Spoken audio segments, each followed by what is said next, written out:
Well, the things that inspire me most is when my clients put their trust in me as their trusted advisor for real estate. Welcome to this home. The transactions are extremely complicated in some cases, and being able to navigate my clients through them brings me great satisfaction.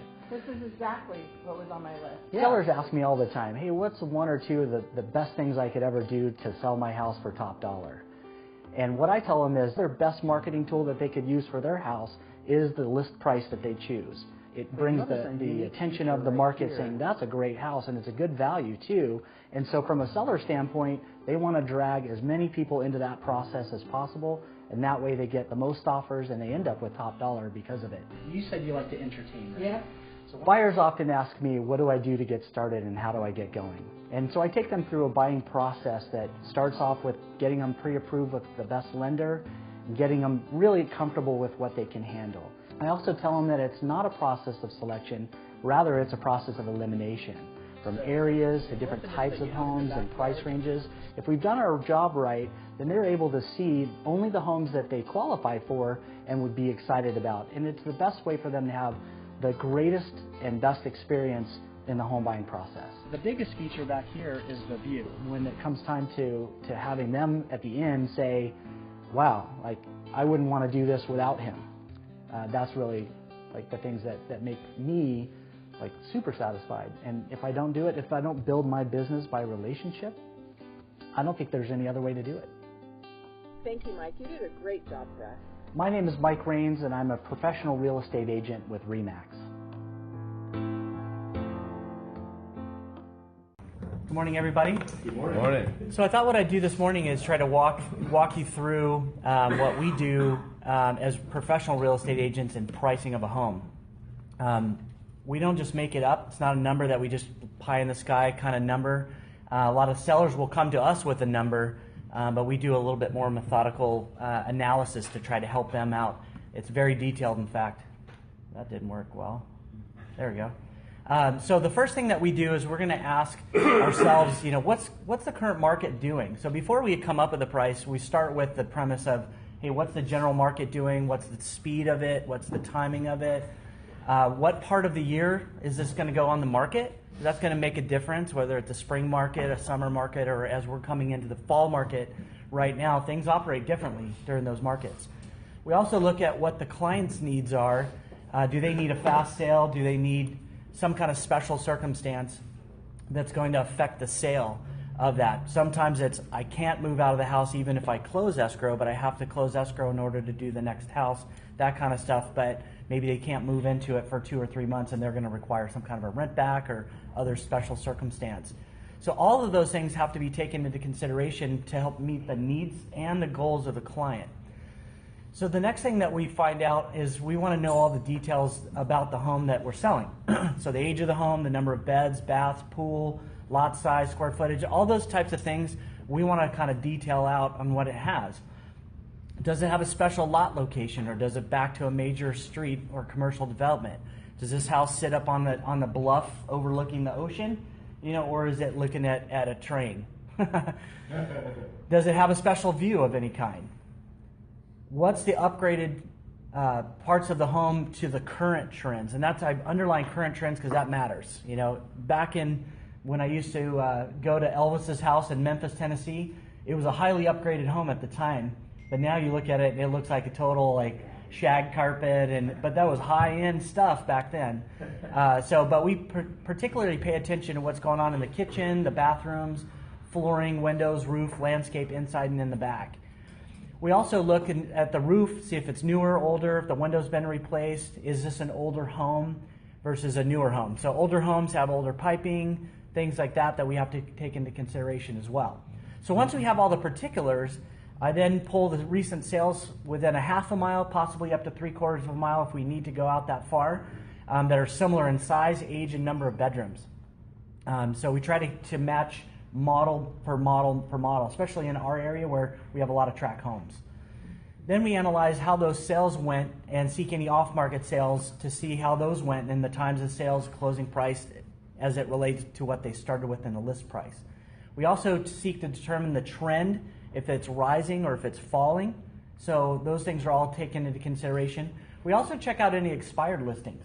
So for some reason a property doesn't sell and it gets to the end of the listing and it expires, we want to find out what happened. Was it price?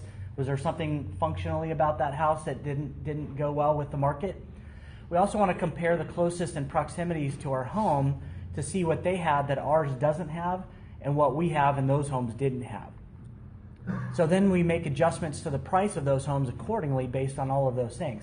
So the last thing we do with that is we, based on all of the factors we just talked about, the condition of the home and the client's goals, all that mixed together, we present our recommended listing price. We also discuss the marketing strategy to sell the home. And then we provide them a range of what we think the likely outcome is going to be on that home sale. So let me give you a quick example. This is a home that I sold. It was in Cerritos. So I interviewed with the client on August 27th. And they told me that their need was they had to sell the home for the highest that they could get because they were going to take that money when they moved out of the country. They were starting a new business in that new country. And so their second goal was to have it closed by the end of October. So as you can see from the time that I met with her to the end of October, I only had 30 days to get it sold and 30 days to have it close escrow. So it was a pretty fast sale. Her spouse had already left the country, and so I had to coordinate with a power of attorney with the son to sign on his behalf. So as I looked through her home, I noticed that it was clean, but it was and well maintained, but it lacked any real upgrades that the buyers are looking for. And I also took note that the home was located 5 homes off the 605 freeway. And the sound of that could easily be heard. So here's the analysis that I went through for her home. And I won't go into every detail, but on the left-hand side is her property. And then I had 3 different comps that were directly in her neighborhood. And you can see what the last line says: sold for $775, sold for $835, sold for $801. So the adjustments that I made on the first property was that it had an extra bedroom. It was a little larger square footage. When I looked through the details of it, it had an upgraded kitchen and flooring and an interior location. Second comp, same kind of thing, had a 3-car garage, interior location so it wasn't sitting on the freeway, and it was a highly upgraded property. That's where they got the highest price for that. And the last one, adjustments, again, 5th bedroom, larger square footage, upgraded kitchen and bath, but it also had a pool. Very similar location. It was a little further away than from the freeway, but it still had that, when you drove by it, you could still hear the freeway noise. So what happened? Because of my analysis, my recommended price of that home would sell for $765 to $775 and to list it at $789.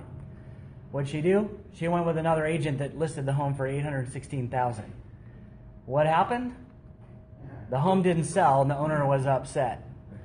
So 3 months later, she canceled the listing and called me. We listed it on December 6th. So already we're past her time that she said she had to leave.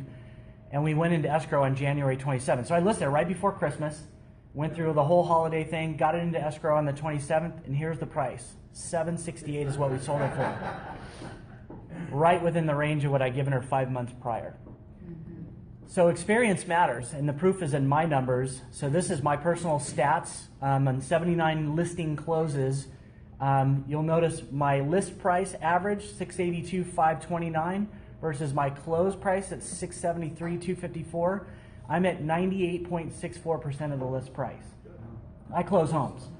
So when people put their trust in me, I pride myself in being that trusted advisor to help my clients, and I tell them the truth. So I'm not looking to waste time. I'm not looking to waste their time.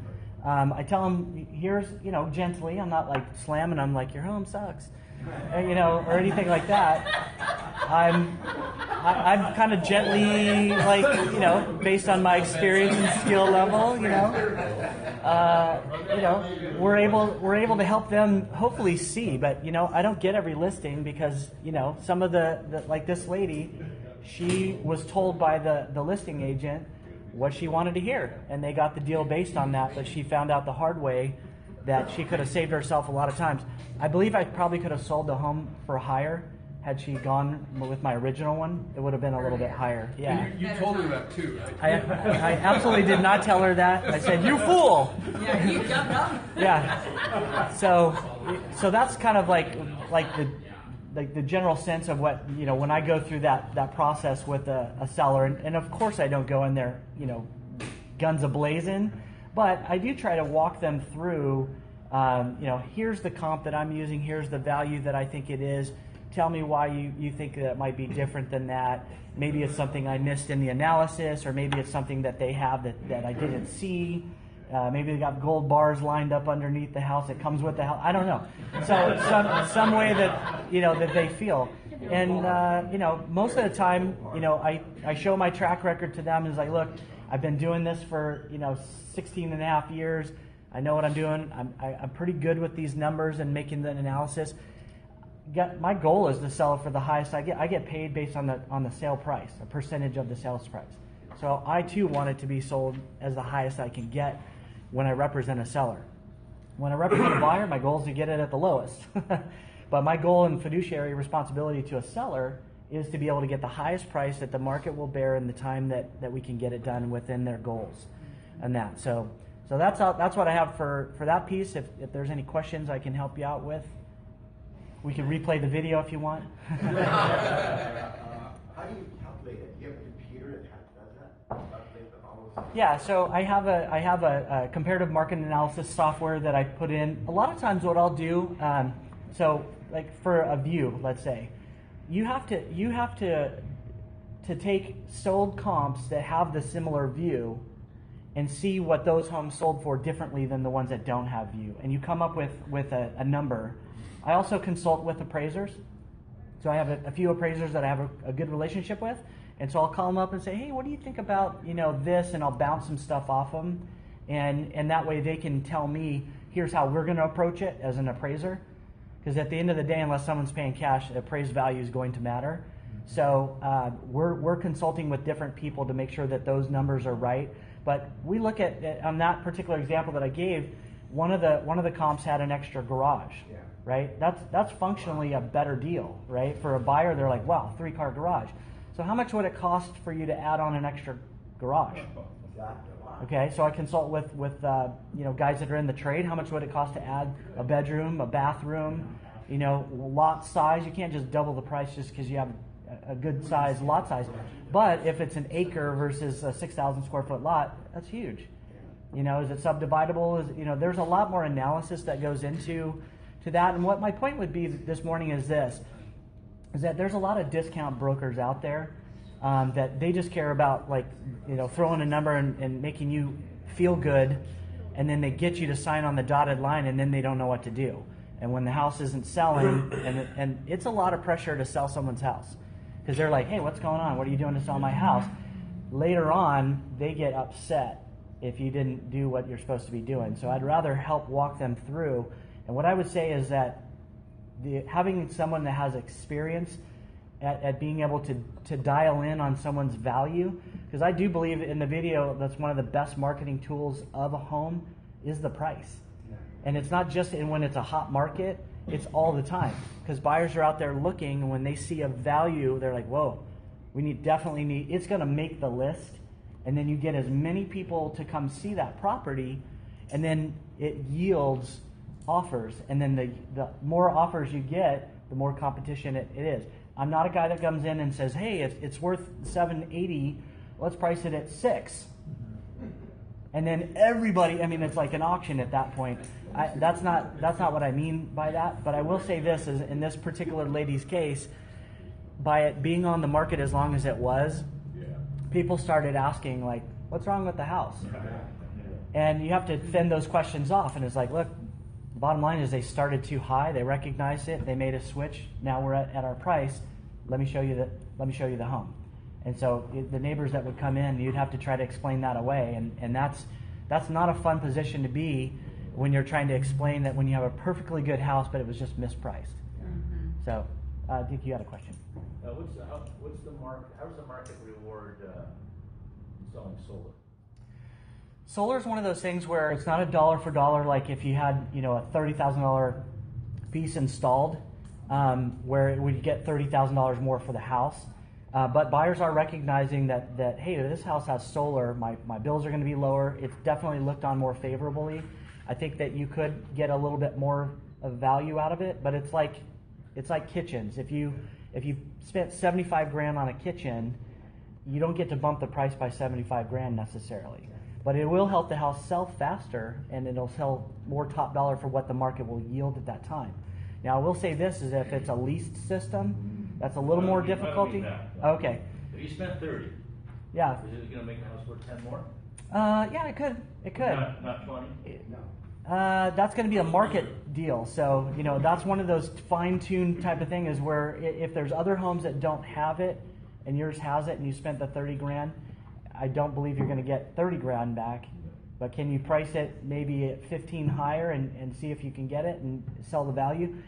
If everything else about the house is dialed to the nines, you're going to see a better return on that, and you can package it all and say, and it's not just solar, it's this and it's that, and you know, it's going to be in a combination of that. So, but that's a good question, and again, you're a seller, you're thinking about your house, right? No, I don't have it. You don't have solar? No, but part of what I wonder is, I do, would it be worth it? It's only what's worth it in the eyes of the buyer. It's a willing buyer and a willing seller that come to an agreement on price. That's why we give ranges, not a here's what it's exactly worth. Mike, could you talk a little bit, because I've had some friends try to sell their house and buy houses, but solar was involved and it was a lease. Yeah. What is going on with that? So the solar company owns that property. So it comes on the house. The new buyer would have to qualify to continue in that lease. And if for some reason they don't, I mean, they will work it out because it's obviously there. But if they can't, they have to come and get the solar and remove it. So it's not as fun of a process. But I understand why it can be very expensive to do a lump sum. I've had a couple friends that haven't been able to buy a house, haven't been able to sell it because of the lease situation. Yeah, it's not ideal. Let's just put it that it's not ideal. So, all right. There you go.